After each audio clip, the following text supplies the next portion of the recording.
another puzzle, guys. So this is a pentagonal prism. I'm sure you've seen one of these before.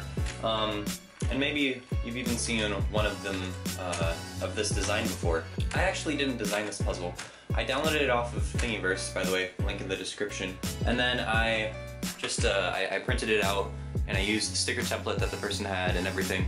And so I didn't really design this puzzle. But I decided to print it, and I decided to make it nevertheless because this is a really good puzzle. This is one of those few puzzles on Thingiverse which you just like, if you have a 3D printer, you have to print them. I'm really happy with the result of this puzzle. I managed to test a sort of design thing. It wasn't really intentional, but because the centers kept coming out, I ended up having to super glue them. But I super glued them into the puzzle before I sanded the puzzle. So I wasn't actually able to sand all the parts on the inside, and if you sort of turn it like this, you can sort of see that. Let me zoom in. You can sort of see the layer lines there, or maybe a little bit better over here. What I ended up doing is just taking the puzzle on my sander and just sanding the faces like that. And so the only part that's really sanded is in the outside. And then after I did that, I sanded it with my finer sandpaper, and then I just spray painted it. So it wasn't that hard of a puzzle to make. The main problem that I had with it was trying to get the screws to stay inside of the core. The core was actually one that I designed for myself because the screws that I had didn't match with the core that the guy included with the puzzle. So I had to actually design a core for this puzzle. But in the end, the screws which I had, where I was using wood screws, ended up stripping, and just the puzzle just kept on falling apart, so I had to super glue the screws in. If you have a 3D printer, I highly advise you printing this puzzle. It's really well designed, it turns really well, and it's really fun to solve. This cube is actually really huge. I guess I shouldn't call it a cube, it's a pentagonal prism, but this puzzle is really huge. If I put it next to this cube, which is like 56 millimeters, it's taller than a regular Rubik's Cube, and if I put it next to my 57 millimeter nice Rubik, it's taller than that one too, so it's like 58 millimeters tall.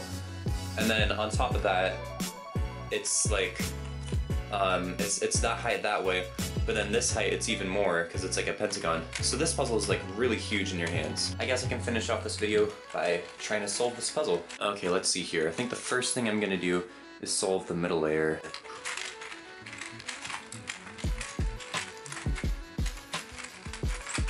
Okay, that wasn't that hard. Now let's solve the yellow face. There you go, I got all the I don't know what you would call this, the star, I guess, on the bottom. Now let's get the corners, just using the regular corner drop algorithm that you would use with any cuboid.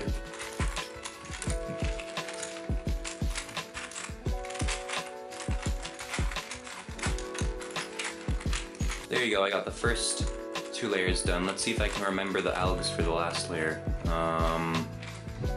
Corner swap algorithm?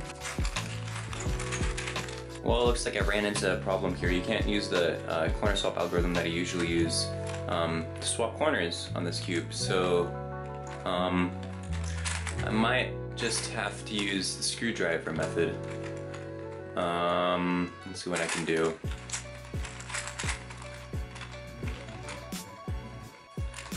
I'm not sure how I'm gonna do this, so let me go take this off screen to see if I can solve it, and then I'll come back and show you if I managed to figure it out. Oh, man. So this is as far as I got. I figured out a way to, a 3 cycle for the edges, but I can't figure out a way to swap 2 edges. The way that you make a 3 cycle is you switch 2 edges, but that's all. So you can't mess up any corners or anything. And then after you switch those 2 edges, even though it messed up the bottom, you move it over a row and then you undo those moves and it switches 2 other edges. But I can't figure out a way to switch 2 edges. Usually with a 3x3, you'd be able to go something like that and then turn it around here. But since this is a Pent Prism, you can't do that. Those moves are blocked. See that? The lines don't match up. And that brings up a really interesting property about this puzzle, because you can't make that type of move. And I love the way that the guy who designed this puzzle made these cuts curved and these cuts straight. just to show you why you can't do that. I know that Oscar made a version of this puzzle where you can make those type of moves, which are like illegal, but it's fudged and it's a lot more complicated. I guess I'll play with this puzzle a little bit more.